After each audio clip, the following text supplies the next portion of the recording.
Se profano com minha mão esse santo relicário, a gentil expiação é esta. Os meus lábios, dos ruborizados peregrinos, estão prontos a suavizar com um terno beijo tão rude contato. Bondoso peregrino, injusto até o excesso sois com vossa mão, que mostrou devoção cortês, pois as santas têm mãos que são tocadas pelas dos peregrinos. Os santos e os devotos não têm boca? Sim, peregrino, só para orações. Deixa aí então, ó santa, que esta boca mostre o caminho certo aos corações.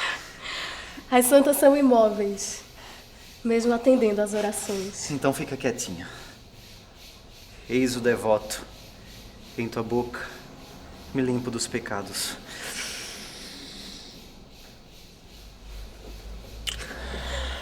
Deste modo passaram para os meus lábios os teus pecados. Meus pecados? Pare um pouco. Olha, essa cena é para de romântica e vocês estão um pouco tensos. É para olho no olho. É aí que vem a emoção. Tira essa tensão porque para melhor interpretar, né? Precisa de muita naturalidade. Então, para vocês ficarem naturais, precisa relaxar. Então, tá legal? Fazer tudo de novo. Se profano com minha mão esse santo relicário, a gentil expiação é esta. Os meus lábios, dos ruborizados peregrinos, estão prontos a suavizar com um terno beijo tão rude contato. Argemiro Pascoal e Arari Marrocos são dois produtores, figuras fundamentais para o teatro pernambucano, porque foram eles que movimentaram a cidade de Caruaru, eles que conseguiram, além de montar uma série de espetáculos durante tantos anos, desde 1962, eles fomentaram o surgimento de vários artistas. Eu morava em Belo Jardim, né? Cidade muito pequena, não tinha escola, tinha um grupo escolar. Minha mãe era professora e era ela quem fazia as festas da escola. Todas as festas de São João, Dia da Pátria, Dia do Soldado, Dia do Marinho. Naquela época se vivenciava muito isso nas escolas. E então eu sempre participei. Eu morava na cidade do interior, Bezerros, e na época, quando chegava um circo na estação ferroviária, todo mundo ia lá, a cidade fechava para ver o desembarque do circo. É muito engraçado como ele virava drama, drama virava comédia. Eram as coisas muito simples e muito boas, que eu aproveitei muito para fazer minha vida teatral futuramente, né? Quando eu vim estudar aqui em Caruaru, lá no colégio, foi um primeiro trabalho meu de teatro. Anteriormente, quando eu era pequeno, nós fazíamos em casa. Nós botávamos um tablado na sala, umas madeiras, e eu, meus irmãos, os vizinhos, a gente fazia teatro. E à noite a vizinhança ia assistir, a gente botava a cadeira na sala, todo mundo ia assistir. Como se fosse um grupo de teatro em Bezerros. Eu era o ponto. Aquele cara que fica lá escondido, lendo, acompanhando o espetáculo e lendo, né? Eu comecei lá, passei uns 2 ou 3 anos, nunca fui ator lá não, eu só fazia ponto. E depois vim para Caruaru em 1950. Quando ele foi morar em Caruaru, ele chegou a ser ponto lá na cidade de Bezerros. E quando ele foi morar em Caruaru, ele teve contato realmente com o teatro, né? E na história dele, ele é um dos fundadores do Teatro de Amadores de Caruaru. Então, Argemiro tinha o teatro no sangue já. Quando eu casei, Argemiro já fazia teatro há muito tempo. Eu não fazia teatro, eu varria, limpava, fechava cortina, ajudava, passava ferro em roupa, mas não ia para o palco. E quando ela se casou com Argemiro Pascoal, ela foi impulsionada ainda mais para realmente ser atriz do grupo e se tornar também diretora e uma produtora, né, junto com o marido. Aconteceu um festival universitário aqui em Caruaru, no 62, né? E nós vimos quanto estávamos distantes dos grupos que vieram. Foi do país inteiro, foi um festival nacional. Porque a gente participava dos debates, das oficinas e víamos como estávamos atrasados, que só se fazia decorar o texto e fazer o espetáculo, não tinha nenhuma preocupação com nada. Nem pesquisa, nem estudo, o que vinha na cabeça fazia, né? Ninguém tinha formação. Fundamos o Teatro Experimental de Arte em 1962. A gente sentiu a necessidade de fazer um teatro mais de pesquisa. Incentivado por Joel Pontes, que veio para Caruaru na época. Então o Joel estimulou muita gente, fez com que professores de Recife viessem para cá. E eles vinham fazer uma oficina aqui, 2, 3 meses, vinham no final de semana. E assim nós fomos aprendendo, o grupo que fundou o TEA, com essa finalidade, foi aprendendo, depois nós soltamos o cordão umbilical dos professores e continuamos com as oficinas. Mas passaram uns 2 anos os professores vindo para aqui. De 62 para cá, nós montamos 68 espetáculos. Tinha anos que a gente montava 2, 3 espetáculos, né? Dirigi alguns espetáculos, depois passou essa fase de direção, comecei a escrever.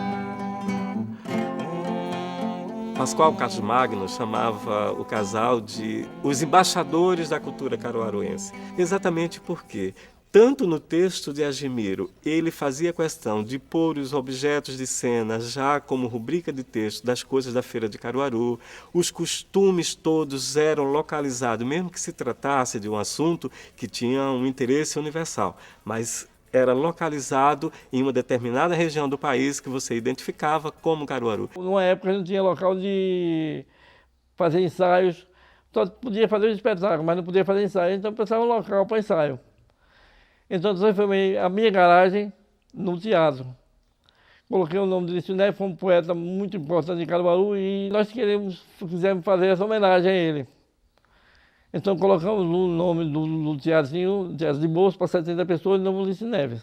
Eles não vivem só de teatro, né? O escritório deles de contabilidade, então eles vivem mergulhados em números, mas eu acho que o tempo todo pensando na arte. Tá tudo junto ali, né? Tem a casa deles, tem o Teatro Lício Neves, que é uma parte da casa que foi transformada nesse espaço teatral, onde acontecem oficinas e até espetáculos deles, né?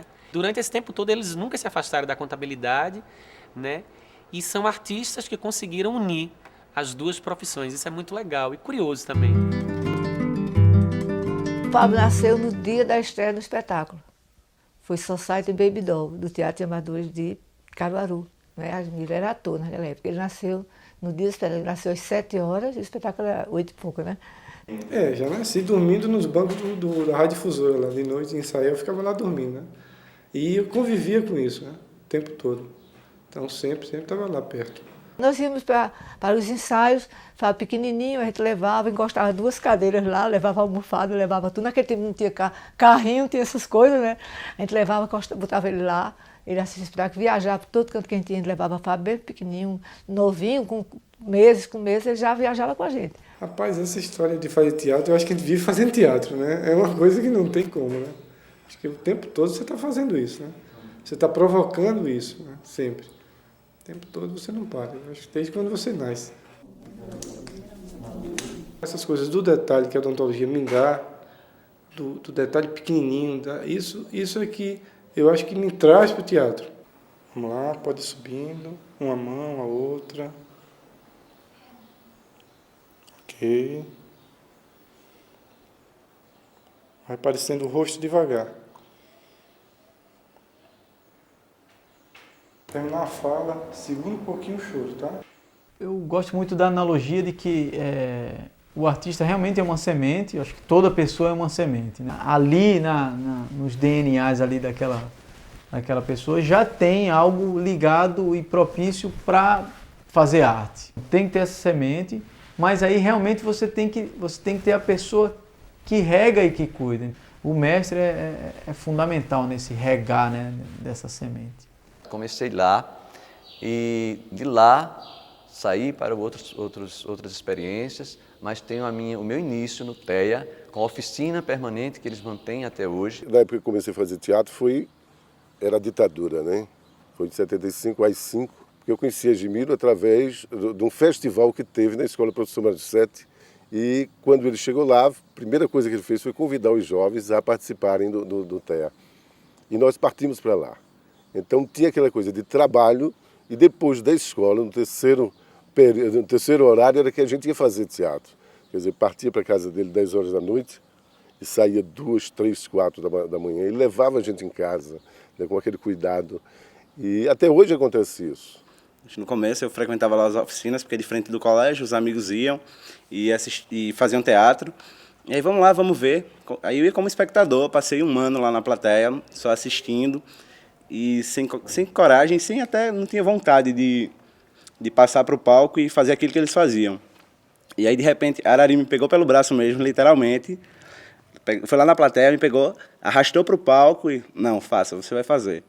E aí eu me apaixonei pela vitalidade, que apesar deles terem bem mais idade que nós, é de uma vitalidade, assim, tremenda. Quem está de fora acha o seguinte, não, a energia passa dos meninos para Arari e para Adjimiro, mas acontece o contrário. A energia parte deles para nós. Eles, na idade que eles têm, ainda se preocupar com uma pessoa que é um desconhecido, que chega lá, entra lá e se esforça, luta, não para nunca para pôr aquele pessoal para caminhar, entendeu? Aí aquela coisa não tem como não tocar a gente. A escola não oferece quase nada, principalmente a escola pública, né? Eles chegam sem saber quase, às vezes até dificuldade de ler eles têm, né? E por isso a gente faz muito trabalho de leitura com jornal, com revista, para poder eles criar. E hoje, muitos dos que começaram, que nem sabiam ler, hoje já adquiriram o hábito de leitura, já vão para a biblioteca, vêm apanhar livro aqui para ler, já modificou muito. Eles são bastante legais. Adjimiro, com aquele seu jeito dele, na época, muito durão com a gente, né? A gente tinha que fazer as coisas muito sérias. A gente tinha muito medo de Adjimiro na época, porque ele queria que a gente fizesse tudo certo. Teve muito essa coisa mesmo. Eu acho que ele é uma coisa paterna mesmo para todo mundo e com foco principal virado para o teatro. Às vezes, quando não saía como ele queria, ele brigava, normal. E a gente ficava todo mundo em silêncio. Eu lembro como hoje, né? Que era difícil ele se zangar, mas quando ele se zangava, ele passou muitos toques pra gente, principalmente pra mim de direção, quando a gente fez o FEINTER, né? Festival Interno do TEA, que foi quando eu realmente comecei a dirigir. E a Adjimiro ficava sempre, Jackson, cuidado no elenco, Jackson, cuidado no horário, Jackson chega no horário, o diretor tem que dar exemplo, não sei o que e tal. E esses toquezinhos que ele dava pra gente, acho que é primordial pra o que eu sou hoje. A gente tem que ter disciplina, principalmente disciplina. Cumprir horário, essa coisa toda, né? Muitos não querem, muitos que pensam que teatro é coisa fácil. Querem ser artista de televisão, querem sair daqui logo para a TV Globo. Eu digo, teatro é coisa difícil. Então muita gente vai desistir no caminho, mas os que ficam, querem fazer e continuam fazendo. São pessoas maravilhosas, ótimas de se conviver. São os segundos pais, assim, porque lá já é a nossa segunda casa, sei lá, quase a casa, né? A gente passa mais tempo lá do que na casa da gente, então é uma família. Eles sempre foram muito família, então Arari e Adjimiro tem muito isso, então assim, acolhia a gente esquecia da casa da gente, porque a gente dormia lá, comia lá, então tinha esse lado de possessão, né? De pegar no pé, de gritar mesmo, mas por outro lado tinha um lado muito carismático, que eles sempre souberam acolher todas as pessoas que passaram por lá. Às vezes a gente é pai e mãe demais, viu? Protege muito, às vezes até prejudica. Mas é isso mesmo, porque, por exemplo, a gente trabalha no sábado, né? Sempre as oficinas no sábado à tarde, a gente se estende até 8, 9 horas, não tem hora para terminar. E no domingo a gente começa às 8h30 pela manhã e vai para o meio-dia, dá um intervalo de 1 hora, almoço. Aí, logicamente, aqui em casa, a refeição, o café, o almoço, eles fazem isso aqui, a extensão do teatro também, da casa deles, né? Eu acho que na escola a gente é mãe, é psicóloga, é orientadora, professora, é tudo. Porque você tem que ser, porque existe uma carência muito grande. Então eu acho de uma importância tremenda, principalmente porque o casal Arari e Adjimiro, eu acho que é de um amor, um carinho, uma dedicação, que não tem preço. E não só eles educam para o teatro, mas educam para a vida. O FETEAG é o Festival de Teatro estudantil do Agreste. Ele surgiu em 1982, né, numa criação de Fábio Pascoal, que é filho de Argemiro e Arari, e Chiquinho, que trabalhava com o grupo Feira de Teatro Popular. Enfim, eles tiveram a ideia de movimentar a cidade, né? Eles viam que os estudantes estavam um pouco distantes do teatro, então eles queriam trazer esses estudantes de escolas públicas e particulares para essa atividade teatral. Ele começou como um festival que agregava os grupos de teatro de Caruaru. Depois ele abriu um raio para o Agreste, pegando as cidades próximas aqui dessa região, né? Ele já vai pegando todas as regiões do estado e também trazendo agora, o que é muito importante, grupos de outros estados, que são um festival quem pode trazer e que seria dificultoso para eles chegarem até aqui. Bom, eu acho que o FETEAG ele surgiu dentro da mesma ideia do surgimento do TEA, né? Essa ideia de você fomentar o estudo, a pesquisa. E nessa trajetória do FETEAG, eu acho que eles passaram por várias fases, né? Inicialmente convidando alunos das escolas públicas e particulares para eles participarem de oficinas dentro do TEA, até o momento em que eles fomentaram o surgimento de monitores dentro dos colégios. A gente apenas divulga no começo do ano, né, que as oficinas vão começar, todo mundo já conhece, pelo menos a classe estudantil já ouviu falar do Festival do TEA, procurou muito, inclusive de outras cidades também, né, eles vêm no sábado, participam da oficina e voltam. A gente faz a chamada pelo jornal, pelo rádio, e no começo do ano vem muita gente, 60, 70 pessoas que vêm no começo do ano. Lógico que vai diminuindo, né, ao longo do processo, que é natural, termina com 20, 25, mas é bom, pelo menos 25 a gente sabe que vão continuar. Hoje você vê que o FETEAG ele conseguiu criar uma consciência dentro das escolas, né, que a própria diretoria dessas escolas viu a necessidade de ter um professor de arte. Isso é muito interessante, porque esse professor de arte ele trabalha o ano inteiro com esses alunos e, num determinado momento, ele monta um espetáculo que participa ou não do FETEAG. Isso criou, acho que, uma rede de arte educadores lá em Caruaru que é muito interessante, né? Agora você tem que falar mais devagar, senão a gente não entende o que você está falando. Ai, João, me diga o que é espantalho. Estou morrendo de medo. Eu escutei um anúncio que o TEA estava abrindo inscrições para novas oficinas, as pessoas interessadas em participar de teatro. Aí eu fui lá, aquele garotinho muito tímido, morrendo de vergonha, mas fui e comecei a fazer as oficinas no TEA. Muita coisa mudou depois que eu comecei a fazer teatro. Assim, e eu me sinto muito feliz, porque eu acho que eu trabalho nas duas coisas que eu amo fazer, que é teatro e ser professor também. Eu mesmo não cheguei a passar pelo TEA, porque eu comecei na escola, mas desenvolvi o meu trabalho, não é, de teatro dentro do festival. Então isso fez com que eu buscasse justamente a minha área, minha veia artística dentro desse festival. Eu sempre gostei dessa história de estar interpretando. Desde pequenininha, mamãe disse que eu ficava brincando de novela em casa. Mas a partir do Festival de Teatro Estudantil, eu descobri que era o que eu queria mesmo fazer. E foi indo, as coisas foram acontecendo, uma atrás da outra, até eu chegar no profissionalizar. Hoje eu sou uma pessoa da área, amo o que faço. Sou professor da 4ª série nessa escola aqui. Também trabalho em outra escola, onde eu tenho um grupo de teatro também há 15 anos. As pessoas que sempre trabalharam comigo, sempre cresceram, graças a Deus, né, entendeu? Sempre mudaram em todo, assim, sua vida, algumas coisas, e eu fico feliz com isso, né? Vamos embora, vamos partir, vamos remar, vamos seguir, vamos remando, seguindo as estrelas. No Capitu, terra à vista, viva a lusitana nação! Ah, meu capitão, como estranho o povo desse lugar. Com as terras e as riquezas desse lugar, aqui nesta terra plantaremos o futuro.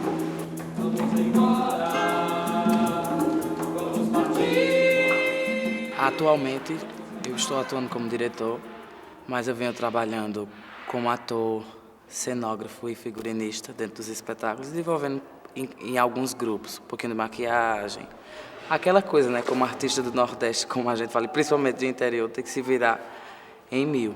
Era um menino revoltado, era um menino que batia, que quebrava, que não ia para a aula. E o teatro, a transformação social que o teatro causa é muito grande. E ver essa perspectiva nas pessoas que estão começando agora, como fui eu um dia, é muito, muito gratificante. E saber que eu só pude fazer isso, só posso estar onde eu estou hoje, almejar o que eu almejo, graças ao teatro, graças ao FETEAG, que foi, digamos que, o meu berço do teatro. A arte em si já é educativa. Ela é educativa, mas como é que você tem acesso? E qual é o viés para que isso aconteça? O teatro da educação, a arte da educação, para que eles possam ter acesso. Esse trabalho que o FETEAG faz é um trabalho que está sempre inovando e dando a oportunidade de levar o teatro para a escola e a escola para o teatro. Isso é uma coisa muito séria, é um compromisso muito grande, né? Porque de qualquer maneira oferece o acesso da obra de arte ao cidadão. Os festivais de teatro estudantil são o motor desse acesso do teatro aos alunos, porque tendo os festivais, os professores têm uma oportunidade de mostrar o trabalho que eles estão desenvolvendo com seus alunos em sala de aula, porque o professor é um herói fantasma, né? Ele é um herói invisível, a sociedade não vê, né? A sociedade às vezes não enxerga a importância do papel dele na sociedade. Ele trabalha em 4 paredes, na sala de aula, e o trabalho dele é vital para a nossa sociedade prosperar, progredir. Então, o festival ele abre esse trabalho que é feito lá na sala de aula para todo mundo que quiser ver. Então, eu acho que ele tem esse papel de transformar, né? De transformar e formar ao mesmo tempo a pessoa, né? Fazer com que as pessoas se descubram quanto ser humano, quanto cidadão, né? E cria a sua identidade, que eu acho mais importante. A gente sabe que muitas daquelas pessoas que estão ali desenvolvendo aquele trabalho não querem seguir artista, até porque pessoas que começaram comigo hoje têm outros rumos, mas se tornaram boa plateia, de incentivar as pessoas aí ao teatro, aquela coisa toda. Bom, agora eu queria convidar meus pais para subir aqui para receber a homenagem.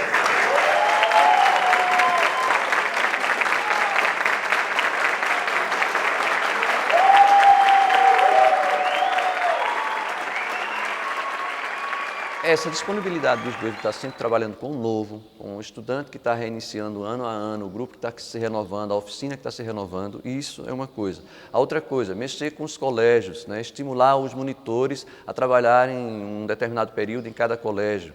Tudo isso gera um movimento. Dona Arari e seu Argemiro são exemplos concretos dessa resistência, desse botar a mão na massa mesmo, que é o fazer, proporcionar troca, porque eles poderiam muito bem fechar, fazer o seu teatro, fazer o seu espetáculo e pronto, né?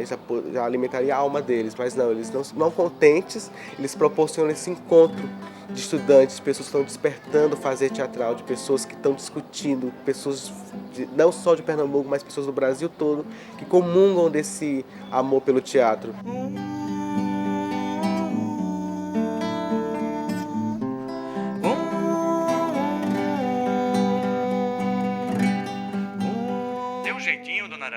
Quanto mais cedo a senhora me entregar o trabalho, melhor. É muito trabalho, não dá para fazer de qualquer jeito. Mas a senhora acha que vai conseguir terminar essas planilhas dentro do prazo? Vamos entregar conforme combinado. Não podemos entregar antes. É que eu estou sabendo que vocês vão estrear uma peça. Vamos estrear sim. O teatro não vai atrapalhar, não? Teatro não atrapalha.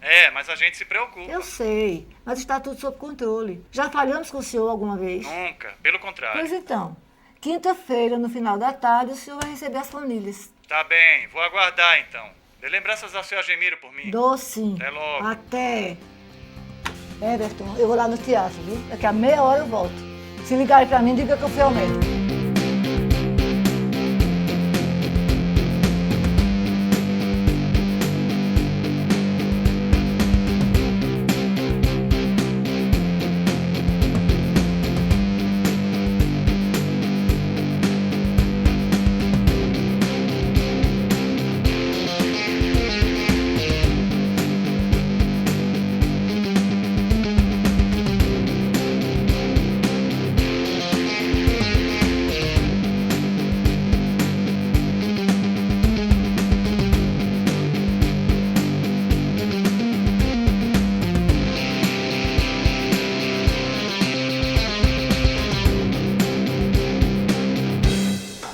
tua expiação é esta. Os meus lábios, dos ruborizados peregrinos, estão prontos a suavizar um terno beijo Tá, com ruído. tudo resolvido. Injusto até o excesso sois com vossa mãe, que mostrou devoção cortês, pois as santas têm mãos que são tocadas pelas dos peregrinos. Os santos e os devotos não têm boca? Sim, peregrino, só para orações. Deixa aí então, ó Santa, que esta boca mostre o caminho certo aos corações.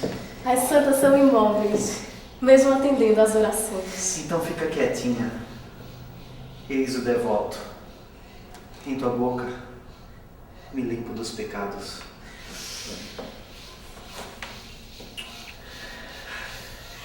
Olha um pouco.